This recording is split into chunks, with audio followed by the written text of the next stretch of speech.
I have no idea why people have faith in God or anything else they can't see or touch. I'm not religious.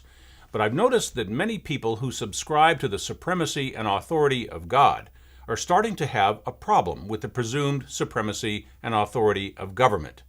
They feel they can only serve one master. They feel that to serve two masters requires the betrayal of one master for the benefit of the other, an impossible conflict. As government presumes more and more authority and casts itself in the role of God, that conflict grows greater. Our government now tortures, kidnaps, assassinates, engages in slave trade through taxation of wages and earnings, and puts innocent citizens in bondage of debt without their consent. Our government, the one we pay for, the one we created, is doing things the Bible says good men may not do. On our dollar it says, "In God we trust." That expression was not used by our forefathers to affirm their religion. Our nation's founders did not have the slightest doubt of the existence of God. They put that expression on the money as a defiant declaration against King George III, that we choose to trust God and not any king or government.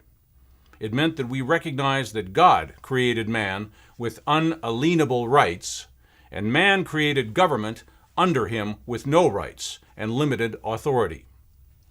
For government to assume any authority above man is inverted reasoning and false presumption. There's an example of government's false presumption right on this dollar bill. We are told this is money. It says dollar. I looked at an old law dictionary, and it said that a dollar is money measured in gold or silver. If it is not gold or silver, it is not money under the law. Well, the dollar is not gold or silver, nor is it backed by gold or silver.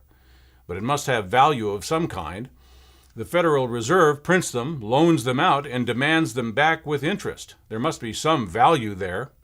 Surely the Federal Reserve is not so greedy and criminal as to charge our government interest on something that has no value. Fortunately, the Federal Reserve did explain the fundamentals of its money a few years ago in a bulletin called Modern Money Mechanics. So let's see what the creator, lender, and owner of your dollar says about its value. In the United States, neither paper currency nor deposits have any value as commodities. That means that both your cash and your bank account have no intrinsic value. They are, in fact, worthless in legal, economic, and practical terms. The only reason that Federal Reserve notes can function at all as currency is, quote, the confidence people have that they will be able to exchange them for real goods and services. They're suggesting dollars are not even real. So even the Federal Reserve, the originator of our currency, has admitted that Federal Reserve notes have absolutely no value outside of our imaginations. So much for Federal Reserve propaganda. That was the good news. The truth is much worse than that. When you accept and use Federal Reserve notes, to you they have negative value. They are damage to you. When you get a dollar, you are not getting money. You are trading your labor, goods, or services for an obligation, a debt. At the very top of the dollar, it does not say Federal Reserve money or Federal Reserve currency. It says Federal Reserve note, as in promissory note. If you're familiar with promissory notes, you will recognize the creditor's name goes at the top, the debtor just below, the signature of the debtor's representative and a witness, and the enumeration of the debt. That is not a dollar. It is an IOU for a dollar, an instrument of debt and obligation of the United States government, and by taking possession of it, you become a debtor.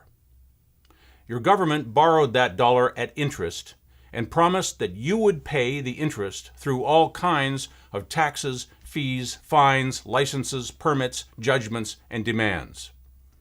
As the Federal Reserve said, the dollar is not a commodity. It is a contract of debt attaching itself to anyone who touches it. That contract says those notes may be taken from you at the whim of government. Anything you buy with it may be confiscated by government. It's fool's money. The Federal Reserve Note is the shackle and gun of the slave system known as fiat currency. The Federal Reserve banks have trapped our government into constantly begging for more and more loans and to push worthless debt notes on every American in a snowballing crisis of public debt and toxic currency. This note is the single most destructive force against our economy, wealth, and our freedoms and our opportunities, not to mention the integrity of our government's finances. It is truly a system of bondage and economic suffocation. Most Americans are fully brainwashed to think this is money. The hour is late, and the problem is massive.